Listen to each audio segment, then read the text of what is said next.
আজকে কিন্তু চলে এসেছি সম্পূর্ণ একটা অন্যরকম থালি নিয়ে। থালিতে ফার্স্টে কি কি ছিল তোমাদের সাথে শেয়ার করি। নিয়েছিলাম এরকম আম দিয়ে টক ডাল, তার সঙ্গে ছিল মোচার ঘন্ট, তার সঙ্গে ছিল হচ্ছে চিংড়ি মাছ দিয়ে কচুর লতি, আর ছিল ট্যাংরা মাছের ঝোল। কিন্তু থালিটা ছিল কলা পাতায়, তাই জন্য কলা পাতায় প্রথমেই এরকম দিয়ে দিল ভাত, যেটা কি সুন্দর বালতি করে এনেছিল। আর তোমাদের একটুখানি আশপাশের পরিবেশটা দেখাই, অনেকটা এরকম ছিল। এটা হচ্ছে এখানকার মেনু কার্ড, যেটা আমি তো বুঝতে পারিনি কত দাম বা কি। যাই হোক, চলো খাওয়া দাওয়া শুরু করা যাক। ফার্স্টেই খাবো হচ্ছে এরকম মোচার ঘন্ট দিয়ে। মোচার ঘন্টটা কিন্তু বেশ অনেকটা ছিল পরিমাণে, যার জন্য কিন্তু আমরা একটাই নিয়েছিলাম। নেওয়ার আগে জিজ্ঞাসা করে নিয়েছিলাম কোয়ান্টিটি কেমন থাকবে।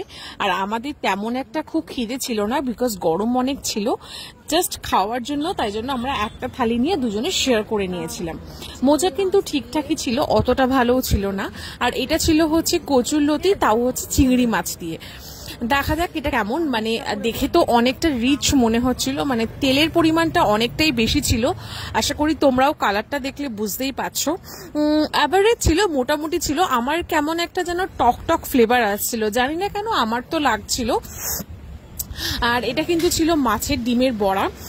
যাই হোক, কচুর লতিতে কিন্তু চিংড়ি মাছ বেশ অনেকগুলো ছিল, আর এমনি বেশ ভালো করে কষে কষে রান্না করা হয়েছে।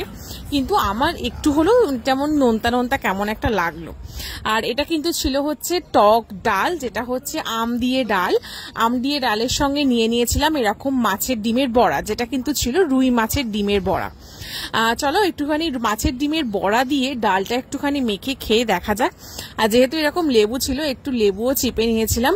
গরম কিন্তু সাংঘাতিক ছিল, যার জন্য ভীষণ কষ্ট হচ্ছিল। মানে হয় না যে শান্তি করে খাওয়া, সেই খাওয়াটা যেন খেতে পাচ্ছিলাম না।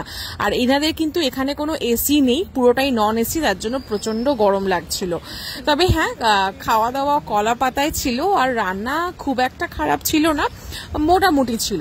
মাছের ডিমের বড়াটা কিন্তু বেস্ট ছিল, মানে ওর ভেতরে যে স্টাফিংসটা ছিল, মানে বেসন দিয়ে একদমই না। ডিমের বড়ার স্বাদটা কিন্তু দারুণ লেগেছে, আর ওরও কিন্তু ভালোই লেগেছে। এরকম ডাল দিয়ে মাছের ডিমের বড়া কিন্তু ভালোই লাগে, কিন্তু সাইজটা কিন্তু অনেকটা বড় ছিল। আর ও কিন্তু এদিকে দেখো ট্যাংরা মাছের ঝোল দিয়ে কিন্তু খাওয়া দাওয়া শুরু করে দিয়েছে।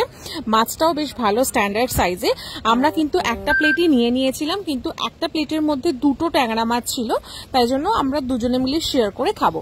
তো আমি ডাল দিয়ে খেতে খেতে একটুখানি কচুর লতিও নিয়ে নিলাম, দেখলাম ডাল দিয়ে বেশ ভালো লাগলো। তারপরে দেখো এক্সট্রা আর একটু রাইস নিয়ে নিলাম, বিকজ এখন মাছটা খাবো বলে। এটা ছিল হচ্ছে ট্যাংরা মাছের ঝোল, যেটা কিন্তু শিম আর বড়ি দিয়ে ছিল। মাছের ঝোলের কালারটা দেখে যেন আমার মানে কি জানি বলবো কেন, ঠিক খাওয়ার সেই ভক্তিটাই যেন চলে গেল। মানে কালারটা দেখে যেন মনে হচ্ছিল সেই শ্যাওলা পড়লে জলে যেমন কালার হয় না, ফ্র্যাঙ্কলি ঠিক কেমনি লাগছিল। যাই হোক, হয় না মানে প্রথম দেখাতেই খাওয়ার সেই ইচ্ছাটাই চলে গেছিল মাছের ঝোলটা দেখে। চলো মাছের ঝোলটা দিয়ে একটু খেয়ে দেখা যাক ঝোলের স্বাদটা কেমন। ঝোলটা কিন্তু মোটামুটি ঠিকঠাকই ছিল, মানে পাতলা ছিল, তেমন কিছু মশলা ছিল না, একটু নুনটা কম লাগছিল। আমার এখানকার খাওয়া দাওয়া কিন্তু অ্যাভারেজ লেগেছে। আমি অনেকে ভিডিও করেছে দেখে আমি এখানে এসেছিলাম, কিন্তু তেমন একটা খাবার কিন্তু আমি পাইনি। আর দিয়ে দিল হচ্ছে শেষে এরকম পাঁপড়টা সাইজটা বেশ ভালো বড় ছিল, আর কিন্তু দিয়ে দিয়েছিল আমের চাটনি। চলো এবার আমের চাটনিটা দিয়ে একটুখানি খেয়ে দেখা যাক। এটা কিন্তু দুজনকে দুটোই দিয়েছিল। আমের চাটনিটা তো বেশ ভালো লাগলো, মানে একটুখানি গরমের মধ্যে এরকম টক টক চাটনির ফ্লেভারটা কিন্তু ভালো ছিল, বেশ আমার ভালো লেগেছিল। এই আজকে যে থালিটা ছিল, থালির মধ্যে একমাত্র আমার ডাল, মাছের ডিমের বড়া, আমের চাটনি, এই কটাই কিন্তু ভালো লেগেছিল। যাই হোক, তোমাদের ভিডিওটা কেমন লাগলো অবশ্যই কমেন্ট করে জানিও। আর তোমরা যদি এখানে কেউ গিয়ে থাকো, তোমাদের খাবারের কেমন এক্সপিরিয়েন্স সেটাও কিন্তু আমাকে জানিও। আমার অ্যাভারেজ লেগেছে। আর এটা কিন্তু হচ্ছে হোটেল তরুণ নিকেতন, যেটা কিন্তু হচ্ছে সাউথ কলকাতায়। তো চলো আজকের জন্য টাটা, দেখা হবে একটা নতুন ভিডিওর সাথে।